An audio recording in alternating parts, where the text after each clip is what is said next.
કચ્છ અને ગુજરાતની રસપ્રદ ઘટનાઓને સમાચાર જાણવા અમારી ચેનલને લાઇક, શેર અને સબસ્ક્રાઇબ કરો। પંચાયતી રાજ એટલે લોકશાહીનો પાયો ગણાતો હોય છે। ન વાદના વિવાદ અને માત્ર વિકાસના સૂત્રને ધ્યાનમાં લઈ સરપંચ પદના ઉમેદવાર જણાવી રહ્યા છે કે ગ્રામજનો સારી રીતે ઓળખે છે અને તમામ લોકો સાથે પરિવાર જેવો મારો નાતો રહ્યો છે। ચૂંટણી એક સામાન્ય પ્રક્રિયા છે અને એ શાંતિથી તેમજ સરળતાથી પાર પડે તેવી અપીલ સાથે ગ્રામ પંચાયત ધાણેટીના ઉમેદવાર ઘરે ઘરે જઈ લોક સંપર્ક કરી બહોળી સંખ્યામાં વધુને વધુ મતદાન થાય તે માટે બે હાથ જોડી વિનંતી કરી રહ્યા છે। આજે ધાણેટી ગામના સરપંચ પદના ઉમેદવાર તેમજ તેમની ટીમ દ્વારા મીડિયા સમક્ષ માહિતી આપવામાં આવી હતી। ખૂબ સરસ માહોલ છે। ધાણેટી ગ્રામજનોને મારી એક વિનંતી છે, વધુમાં વધુ મતદાન કરજો, વધુથી વધુ મત આપીને મને ભવ્ય વિજય બનાવજો। અને આ એક ચૂંટણી છે, એક પ્રક્રિયાથી જેમ ગામ લોકોને એક મારી વિનંતી છે, ખૂબ શાંતિ અને લોકપ્રિયતાથી ચૂંટણીની રીતે ચલાવજો।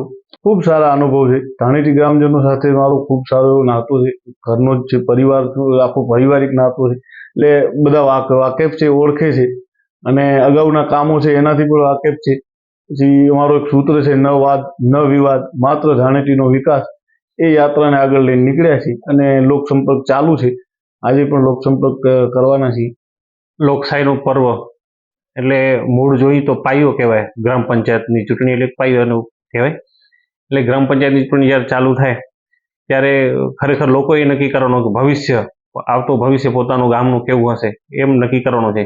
ત્યારે હું આપના માધ્યમથી હું ગામના લોકોને અપીલ કરીશ કે એક સારા માણસને, સારા વ્યક્તિને ચૂંટજો, જેનાથી જે મારા 10 વર્ષ છે એ કાર્યકાળને વધુને વધુ ગતિ મળી અને સારા કામો કરી શકે, ગામનો વિકાસ કરી શકે। એટલા માટે અમે જે અમારા ઉમેદવાર છે રાધાબેન, જેનું નિશાન છે 80, તો આપના માધ્યમથી હું સૌ ગ્રામજનોને વિનંતી કરવા માંગુ છું કે આપ વધુમાં વધુ વોટિંગ કરજો અને વધુમાં વધુ અમારા તરફથી વોટ કરજો, જેના કારણે જે 10 વર્ષની ગતિ છે, 10 વર્ષની જે આપણો વિકાસની યાત્રા છે એને વધુ ગતિ મળે અને આવતા 5 વર્ષો પાછા આપણે સારી રીતે ગામને સારું શાસન મળે, શાંતિપૂર્વક મળે, એવી મારી આપ સૌને અપીલ છે। મને મારા ગામથી ખરેખર બીજા ગામો કરતાં મને મારું ગામ થોડુંક અલગ દેખાય છે। હું અત્યાર સુધી ખરેખર જે 10 વર્ષ મારા ગયા, મેં 2 વખત ઇલેક્શન લડ્યું છે અત્યાર સુધી। 2 વખત હું ઇલેક્શનથી જ 10 વર્ષ મેં સરપંચ નિભાવી, પણ એમાં મારા ગામમાં જે એક લોકો મારી સામે ઇલેક્શનમાં લડતા હતા, જે પ્રતિપક્ષના લોકો હતા, મને સુખ ને સંતોષ એ વસ્તુ છે કે મારા ગામમાં ક્યારે વાદ વિવાદ નથી થયો। 10 વર્ષમાં જે મારી સામે ચૂંટણી લડે એ પણ 5 વર્ષ ભૂલી જાય, પછી ચૂંટણી પત્યા પછી કોઈ જાતનો વાદ વિવાદ નહીં, જે પણ કામ થતું એમાં સૌ સાથે મળીને વિકાસની ગાથાને બધા સાથે મળીને વણી છે। ત્યારે હજી પણ હું આશા રાખું છું કે જે કાંઈ ચૂંટણીમાં રિઝલ્ટ આવે એમાં સૌ સાથે મળી પાછા ગામના વિકાસમાં સૌ સાથે રહેશે એવી અપેક્ષા છે મને। અપીલ તો એ જ કે ભાઈ લોકશાહીનું પર્વ છે તો સૌએ આને ઉજવવો જોઈએ અને સૌએ વોટિંગ પોતાની દિલથી કરવી જોઈએ। સારો માણસ છૂટવો જોઈએ એવી મારી અપીલ છે। બીજું કે ચૂંટણી ઘણા લોકો પોતાના મગજમાં બેસી જાય અને ચૂંટણી પછી ભૂલી નથી શકતા।